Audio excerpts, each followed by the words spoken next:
It's July 1955, and Disneyland has just opened to the public. Despite skepticism from the press and a rocky opening day, Walt Disney's idea of highly themed lands filled with fun attractions that tapped into the deeply held values of 1950s America had proven to be very successful. There was one problem, however: the Mud Bank ride. Walt had struggled to get funding for this crazy new themed park idea, so he sold his holiday house and borrowed against his life insurance to build Disneyland. To complete the park after this personal investment ran out, Walt then struck a deal with ABC Television Network to do a weekly program that would both fund and promote Disneyland. Despite all of this though, the park had still gone over budget and was barely finished in time for opening day. Many planned attractions were cut or scaled down, and one of the most unfinished rides of all was the Mud Bank ride. Located in the back of the park in Fantasyland, the grandly named Canal Boats of the World promised to take riders on a tour of the world in miniature. So far, so whimsical. However, the lack of funds meant that there were no miniatures to look at, or any foliage to look at, or anything at all to look at. There was just empty banks of dirt. I can't believe it actually opened like this, but I guess everyone reaches a certain point on creative projects where you cut your losses and say, fuck it, we'll just give them what we have. This whole situation was very embarrassing for management though, earning it the nickname, say it with me now, the Mud Bank ride. Now, none of this should be confused with Disneyland's other boat ride past empty, muddy riverbanks over in Tomorrowland, which was working exactly as intended. A canal boat attraction had been planned since the very early days of Disneyland, when the park was just a train-powered fever dream in Walt's head. The theme park was originally going to be a small attraction next to the Walt Disney Studios in Burbank. Tentatively called Mickey Mouse Park, the initial sketches by art directors Harper Goff and Marvin Davis in the early 1950s included a man-made river labelled Gravity Flow Canal Boat. This ride had visitors board a little boat that would meander around a small pastoral area, with scenes on the banks to look at. Further iterations saw the addition of a train ride with the tracks winding in and out of the river. This early version of a canal boat ride took inspiration from real working canals in Europe and small boat rides at amusement parks around the continent. Walt had seen these rides on his trip around Europe in 1935 and again during travel for location shooting in the early 1950s. Canal boats are narrow barges that travel down man-made waterways. Canals can cover miles of ground, connecting cities and sites of industry and moving raw goods to their final destination. Although most are now powered by an onboard motor, they used to be pulled along the river by horses walking along the bank. Any changes in elevation were dealt with by locks that controlled the water level. They could gently raise or lower the boat to a new section of the canal. Peak canal era was in the 18th and early 19th century, mostly in the UK and Europe. The northeast of America also saw some canals being built around the Great Lakes area, but railroads quickly took over as the main mode of industrial transportation. I suppose I should get back to talking about Disneyland, shouldn't I? As the plans for the Burbank Park developed, the canal boat ride continued to be worked on. Disney artist Bruce Bushman was responsible for many of the original Fantasyland ride concepts, and he remembered that Walt, during a visit to Paris, saw a canal boat ride there. He even had a photograph taken of the ride, which was a variation of Shoot the Chutes. The boat rose through a series of locks and then cruised downstream through the park. The photograph was a long shot, however, that showed no detail and nothing of the barge construction. The studio designers were therefore forced to start from scratch on their canal boat ride. Walt had also visited Madeira Dam in the Netherlands in 1952. He was one of the first visitors to this brand new miniature park, which displayed a miniature Dutch city in 1/12 scale. Being Dutch, the city even has scale canals running through the scenes, which could comfortably fit a human and would have surely given Walt some ideas. After a few years of work on the park concept, the first public announcement of Disneyland was in the Burbank Review on the 27th of March 1952. The article included a vague reference to canal boat rides past miniature scenes, but not much else. However, the plans for a park in Burbank soon fell through. After Walt secured a larger plot of land in Anaheim, the plans for Disneyland quickly began to grow in scale and ambition. Herb Ryman was an animator at the Disney studio, and he had been art director on both Fantasia and Dumbo. In 1953, Walt had asked him to sketch out a design for the park, and Ryman produced one of the first publicly shown pieces of concept art for Disneyland. Walt's brother Roy Disney then took this sketch to New York to try and secure funding for the project. Along with Ryman's concept art, an investment prospectus outlined what magical things would be inside Disney's new park. The now very familiar lands of Main Street and Frontierland and Tomorrowland, they're all there, but there is also Lilliputian Land. The top right corner of the map shows a miniature boat ride around Lilliput and a small train going in and out of the winding waterways. In the investment prospectus, this land is described as a land of little things, a miniature Americana village inhabited by mechanical people 9 inches high, who sing and dance and talk to you as you peek through the windows of their tiny shops and homes. In Lilliputian Land, there is an eerie canal barge that takes you through the famous canals of the world, where you visit the scenic wonders of the world in miniature. Walt was never one to miss an opportunity to add a train to something, so the prospectus goes on to say, "Here, a little diamond stack locomotive engine 17 inches high steams into the tiny railroad station. You sit on top of the Pullman coaches like Gulliver, and the little 9-inch high engineer pulls back the throttle, taking you on the biggest little ride in the land." The description ends with a very whimsical mention of miniature ice creams and tiny hot dogs that visitors would be able to buy and eat. The name Lilliputian Land comes from the 1926 satirical novel by Jonathan Swift. Originally titled Travels into Several Remote Nations of the World in 4 parts by Lemuel Gulliver, first a surgeon, then a captain of several ships, the book is better known today as Gulliver's Travels. It is a political satire and a lampooning of the popular travel narrative genre, and it was an instant success when it was first published. The main character of Gulliver travels to the fictional lands of Lilliput, Brobdingnag, Laputa, Balnabarbi, Lugnag, Glubdubtrip, and Japan. The first part of the novel, dealing with Lilliput and its little inhabitants, is the only section that you've actually heard of, and it gave us many depictions of bondage for children throughout the years. Lilliput is populated by a race of people who are 15 centimeters tall, and Gulliver washes up on their land after a shipwreck. Although the term Lilliput and Lilliputian are now shorthand for something small and whimsical, the Lilliputians in the novel can be cruel and petty, reflecting the political tensions between the Tory party and the Whigs in 18th century England. Despite its appearance in early pitch documents and press for Disneyland, Lilliputian Land never made it past the drawing board. The challenge of creating 9-inch high mechanical men was probably the main reason the idea was dropped.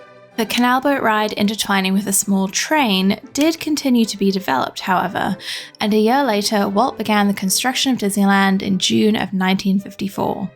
Moving on from the Lilliputian theme, Walt instead planned to have riders sail past miniature versions of cities from around the world, similar to what he's seen in Madurodam in the Netherlands.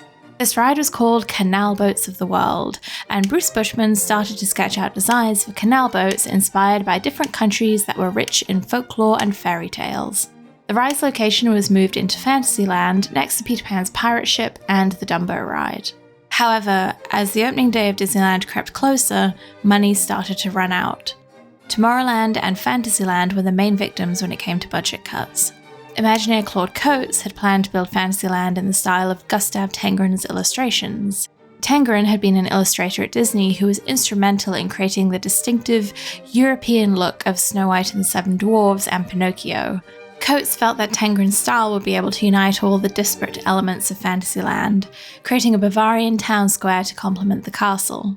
Those plans fell through, however, and cheap medieval-style tents and flags were used to theme Fantasyland instead. The track and the train station for the Casey Junior Railroad were completed as envisioned, and the intertwining canals were dug out, graded, and filled with water. The canal boats themselves were built by Bob Dorris Boatworks from Newport Beach, and they were powered by gas motors. Even the boats were hit by budget cuts though, and the number of countries they represented was reduced. Bruce Bushman later recalled that 8 separate barges were designed, but finally economics got the better of things, and Walt decided to use 4 barge designs that could all utilize the same molded hull. As a result, all 8 boats have the same bottom, but 4 different tops. After a rush to get everything finished in time, it was finally opening day. The Canal boats of the world opened with the rest of Disneyland Park on July 17th, 1955. And down below them are the canals. And in the canals go the various boats. And right now, I've got to get over to Mr. Toad's ride. So Bob Cummings, up on the pirate ship. Despite this ride being in the plans from the very beginning, the end result was disappointing at best and embarrassing at worst. The miniature canal boat sailed under the bare wooden trestles of the Casey Junior Railroad. There was no scenery to look at, so the drivers of the boats didn't have anything to say to riders. Allegedly, they would joke that the miniature landscaping is so small you can't see it. Staff members also had to deal with the onboard motors overheating, and the boats regularly needed to be dragged back to the dock by hand. A young Dick Nunes, who was working the opening day, remembered that noisy engines drowned out the engaging narration. Instead of lush landscapes and charming miniature landmarks, passengers looked out on muddy banks and dirt piles from ongoing construction. It was a mess. In a last-minute attempt to have something, anything, to look at, flags of the world were put up around the outside of the ride. Despite all of this though, the Mudbank ride already had big feminine energy. The canal boats that did get made were cute and had some charming details, and they were named after famous women from literature and history. There was the Lady Guinevere, Nellie Bly, the Katrina, the Lady of Shalott, the Annie Oakley, the Gretel, and the Lady of the Lake. There was also the Bold Lochinvar, who is a male character from a Sir Walter Scott poem that rescues his damsel in distress bride from an arranged marriage. 7 out of 8 isn't bad, I guess. I genuinely love the medieval flavour that a lot of these original names have. They connect the ride to a much richer and wider world of folk tales and history that goes beyond Disney IP. Once Disneyland proved to be a success, the canal boats of the world were the first attraction due for improvement. Walt stuck to the original plan of miniature villages from around the world, but decided to represent each country with a scene from a Disney animated film. He appointed artist Ken Anderson to lead the redesign of the ride, after Anderson's successful work on the original Fantasyland dark rides with Claude Coates. Anderson worked closely with the creatives in the model shop, which included Fred Jorger, Frank Armitage, Harriet Burns, and Walt Peregoy. Anderson would draw up concept sketches for the miniature buildings and refine them into detailed renderings and scale drawings. These would then be used by the model shop team to build everything to 1/12 scale. The buildings needed to match the foundations being made on site at Disneyland, and the ground preparations for the miniatures were the same as those needed for a full-size building. The mud banks were graded and concrete foundations were poured, with attention paid to irrigation and drainage. Electrical wiring was even added to each plot to allow for lighting at night. The buildings themselves were made from whatever material would give the correct final look. Each started out with a wooden frame made of marine plywood, and a new form of fiberglass baking was used to create the walls and roofs. Glass, metals, straw, and plastic were all used for the intricately detailed windows, cornices, doors, gates, fences, and thatching. Buildings also needed to have air circulation and open windows to prevent mildew and mold. Having a strong interest in miniatures himself, Walt would often visit the model shop while the ride was being worked on. He liked to show special guests the work in progress and get hands-on with the partially finished models. Everyone quickly learned to glue things together if Walt was going to be stopping by, to prevent any breakages. Harriet Burns remembered, "Once I had all these little stained glass window parts laid out for the church in Geppetto's village, and Walt came in. I had all the lead beveled and ready to go, 360 pieces, and Walt came in and picked it up and it went everywhere." Landscaping was finally added to the ride, along with tiny cobblestone streets and scaled-down mountains. Landscape director Bill Evans was tasked with finding plants with leaves small enough to match the scaled-down buildings. Bonsai trees from Japan were too expensive and too high maintenance for a big outdoor attraction, so experiments were done with other small plants. The tree above the rabbit hole from Alice in Wonderland is a small Japanese boxwood, and pine trees from Northern California that had had their growth stunted by harsh limestone soil were used to create the Black Forest setting for the Seven Dwarfs cottage. The canal boats themselves were reworked too. Their gas engines were removed and replaced with electric motors, which would be much more reliable and quieter. Ken Anderson and his team also proposed a few other improvements to the ride that never made it into the final version. One of these was to lengthen the canal by rerouting it into the nearby pirate ship lagoon before the boat sailed back around to the loading dock. Another idea was to have a giant's head emerging from the patchwork quilt of flowers in the center of the ride, looking down on the boats as they go past. Thankfully, we were spared another looming creature threatening riders. The only thing that looms in this new version of the ride is the whale. And can we talk about the whale? Where the fuck did Monstro come from? How does this objectively evil creature fit into the calm and whimsical world of little canal boats? Bruce Bushman was apparently as obsessed with whales as I am. Many of his early sketches for Fantasyland attractions all involved whales.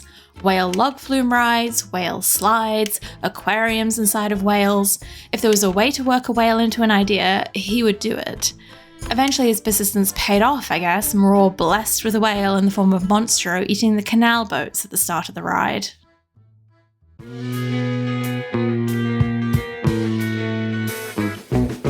Walt's Miniature Kingdom reopened on June 16th, 1956. This ride was part of a larger $2 million expansion that Disneyland saw in its first year, with Tom Sawyer Island, the Skyway Buckets, and the Rainbow Cavern Mine Train all opening that summer. God, I wish I could have been there. Upon its reopening, the name of the ride was still Canal Boats of the World. The name Storybook Land was supposed to refer to the entire area, with guests having the option of a train ride or a boat ride to view the models. Bruce Bushman said that Walt, in his desire to forewarn riders on the train, insisted that the Casey Jr. station be slightly elevated, so that potential customers could see that the train and the Storybook Land barges toured the same area. In his honesty, Walt did not want to mislead people into thinking that the Casey Jr. and Storybook Land ride were two different things. The countryside is the same, but the traveller has his choice of track or water. The grand opening saw the children of local celebrities invited to ride the new attraction, with Masketeers Darlene, Bobby, and Sharon taking the first ride. The boats were christened by Ruth Marie Peterson, the first ever American dairy princess, who christened them by pouring a carton of milk over the hull. Amazing. The ride began by entering the mouth of the fucking whale, who would regularly open his eye and blow water out of his blowhole. Then each scene in Storybook Land would unfold as the boat attendant narrated these whimsical fairy tales to riders. The first scene was from the Three Little Pigs Silly Symphony short, showing the Wolf's Cave and the three pig houses on an island. After going under one of the newly themed arches supporting the Casey Jr. track, riders saw the village that Alice from Alice in Wonderland lives in. Not all of the buildings in Storybook Land were actually shown in their respective media, so Ken Anderson had to create a charming English village that a young Victorian girl would live in. The boats then sail past Toad Hall and Ratty's house from the 1949 Wind in the Willows short film, and they also sailed past the loading station for the Casey Jr. Railroad and the iconic flower bed display spelling out the name of the area. Around the corner, the boats went through a tunnel, and then they emerged to see the Seven Dwarfs cottage and mine in the shadowy pine forest. The centerpiece of Storybook Land was the towering Cinderella Castle, sitting above the village and the chateau that Cinderella lives in. This village is another example of a scene being created mostly from scratch. I love their sharp gabled roofs and Tudor framework. The Casey Jr. Railroad track goes right through the middle of the mountain that the castle sits on too, giving a lovely kinetic energy to the area. The next scene was the other iconic flower display, the Patchwork Giant's Quilt. Although the looming giant's head didn't make it into the final ride, the narration did warn riders that a giant sleeps below the quilt and that they should be quiet so they don't wake him. In the centre of the canal is a small island representing London Park from Peter Pan. There isn't any park in London called London Park. I suppose it's meant to be Kensington Gardens because they both have a Peter Pan statue, but... Next, riders saw a field of poppies and 3 windmills, inspired by the 1937 Disney short The Old Mill. The tour ended with a replica of Geppetto's village from Pinocchio, complete with a perfectly positioned view of the brand new Skyway Buckets over the top of the miniature snowy mountains. Just before the end of the ride, a maintenance tunnel could be seen, which the original script cheekily referred to as Never Neverland, because guests never got to go there. One final turn took the boat back around to the loading dock for disembarking. Harkening back to Walt's original concept of a tour around the world, each scene was supposed to vaguely tie into a different country, and these were labelled on the large book-shaped sign that was in front of the ride. According to this sign, Geppetto's village represented Italy and Switzerland. The windmills from the old mill represented Holland, because apparently it's still 1810 and we're not recognising the reunification of the Netherlands after the end of the Napoleonic War. Alice in Wonderland, Peter Pan, and The Wind in the Willows all represented England. Snow White represents Germany, and Cinderella represents France. The concept starts to fall apart a little as the Casey Jr. Railroad Station apparently represents the United States of America, and the Three Little Pigs represent nothing. Pigland? Walt must have really wanted this concept to work despite the uneven execution, as the ride was still called Canal Boats of the World for a while after its reopening. With the newly reimagined canal boats and the closure of the Phantom boats a few months later, all the boat-related missteps of Disneyland's opening year were firmly in the past. However, a year later, in June of 1957, another boat ride was added in between Fantasyland and Tomorrowland in the form of the motorboat cruise, I assume due to unprecedented guest demand for slow-moving boat rides through unthemed, empty waterways.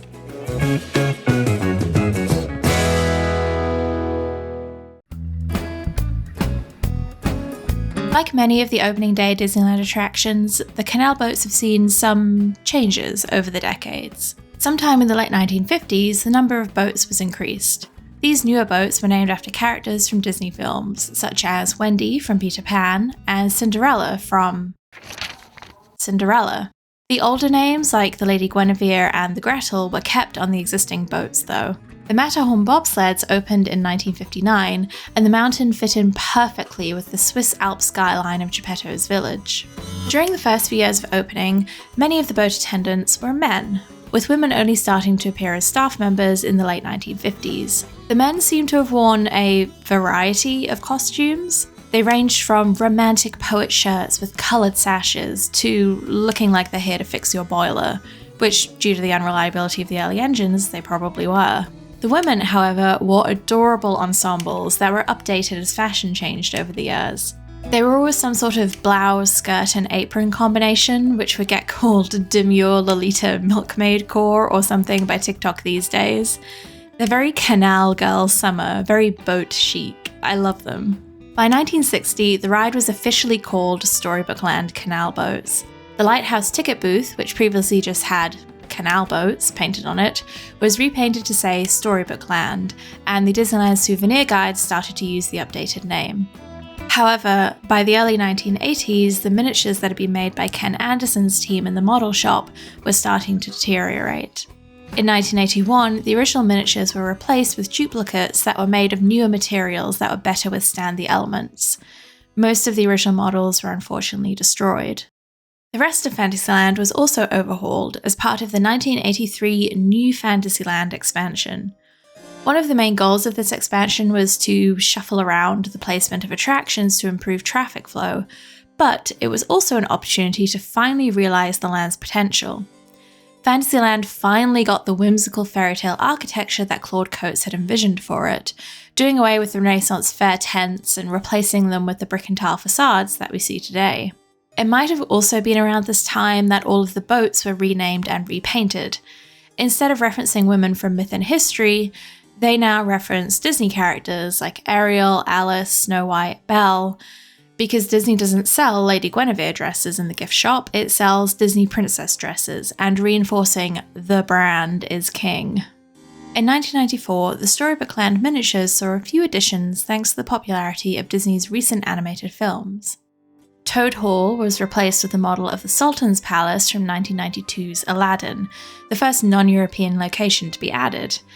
Welcome back, Canal Boats of the World concept. I guess we're still trying to make that happen. The unthemed tunnel before the Seven Dwarfs Cottage was turned into the Cave of Wonders from the film, featuring a tiny magic lamp. Prince Eric's castle from the 1989 film The Little Mermaid was also added. This didn't replace any of the existing miniatures, instead it was put at the end of the ride, opposite the Never Never Land maintenance tunnel. That tunnel also had a waterfall added in front of it and was themed to Triton's underwater kingdom, officially becoming a show scene, sort of. A year later, in 1995, Toad Hall was returned to the ride, located further along next to the windmills. Sometime in the late 90s or early 2000s, the fucking whale was completely removed and remodeled. This new version of Monstro is much softer and rounder, with less of a pronounced angry eye. The lower jaw was added, and his teeth were made more rounded.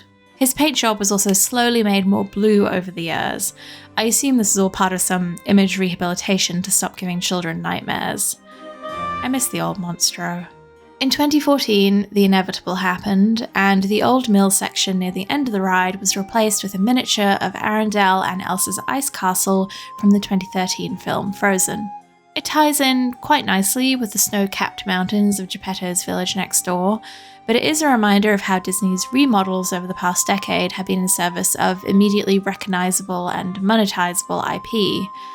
I can only assume the days of the Three Little Pigs are numbered.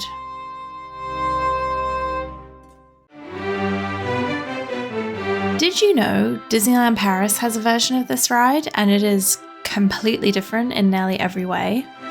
Similar to the original Canal boats in Disneyland, Paris's Storybook Land opened 2 years after the park's grand opening in April 1992. Disneyland Paris had a rough start, shall we say, and several new rides were built in the following years to try and attract more visitors. This included Indiana Jones and the Temple of Peril in Adventureland and From the Earth to the Moon in Discoveryland.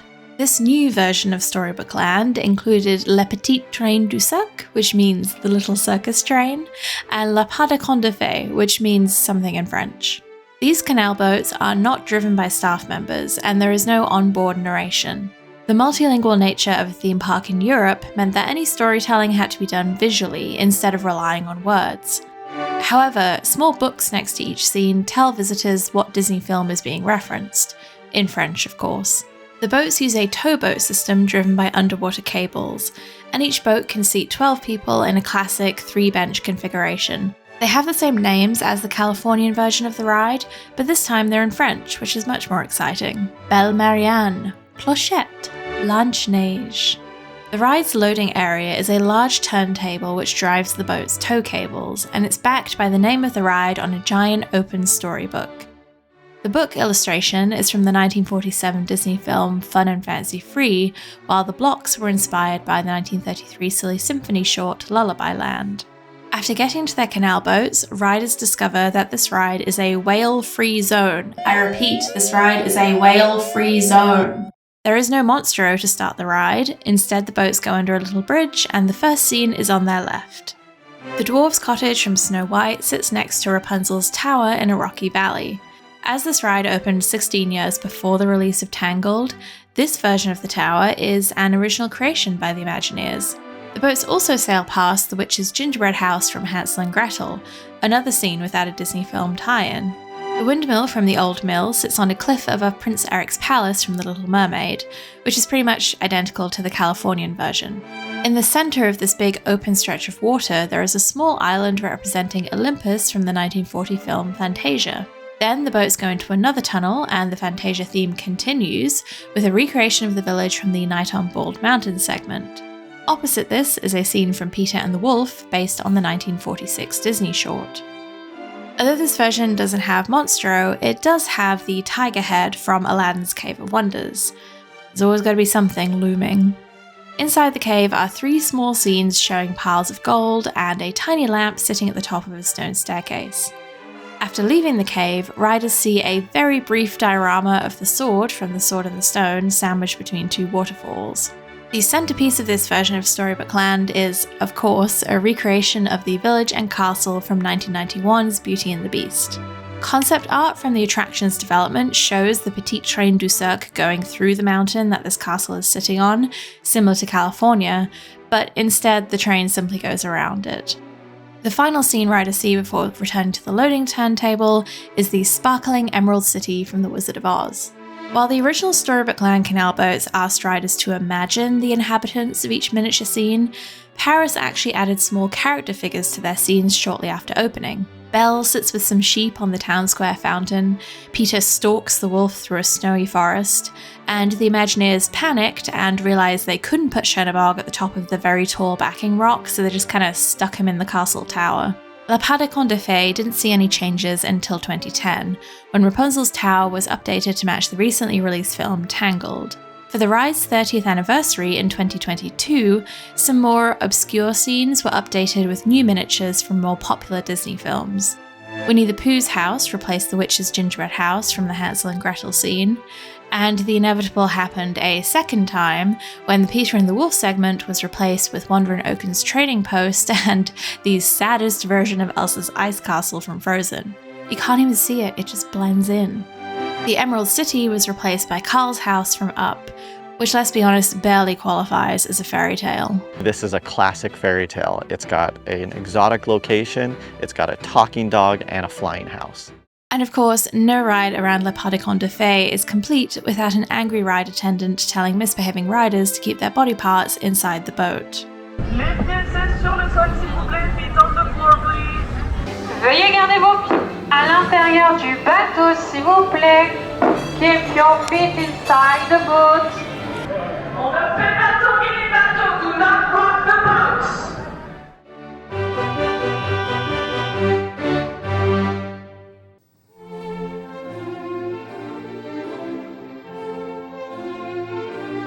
The Storybook Land canal boats occupy an unusual spot among Disneyland's attractions. They're an opening day ride that didn't actually open until a year later.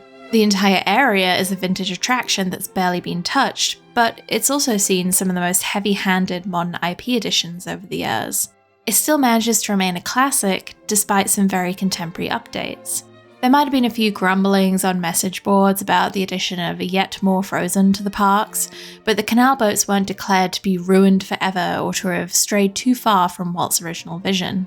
I think that the nature of the ride and its use of miniatures as the main attraction is what has helped it age gracefully. The ride isn't focused on telling the story of one particular character or representing a particular film, instead it's focused on the act of storytelling itself. Any fairy tale or bedtime story can fit comfortably into Storybook Land's gentle rolling hills, although Up, you're on thin ice. Miniatures are charming and engaging for both children and adults. Appreciating the craftsmanship of the models and enjoying the novelty of seeing a tiny scene laid out in front of you takes priority over any engagement with the actual story and characters being presented. In her discussion on the appeal of miniatures, Carol Ann Marling observes that their enduring power comes from their size. Talking about miniature rooms in particular, she says, the format resembles a stage, a proscenium arch through which an interior could be viewed but never entered. That feeling of exclusion existed in the theatre but was stronger here somehow, since the minute size of the furnishing precluded any possibility of actual participation. Like Lewis Carroll's Alice on the other side of the looking glass, the onlooker could only peer inside and yearn to be part of the perfectly ordered domain. Storybook Land is a miniature version of Disneyland in that it's a world that is very concerned with the act of telling stories. Unlike Disneyland, its staying power comes from its ability to use those stories to tap into a yearning that can never quite be satisfied, all while floating along under the warm Californian sun. Thanks for watching.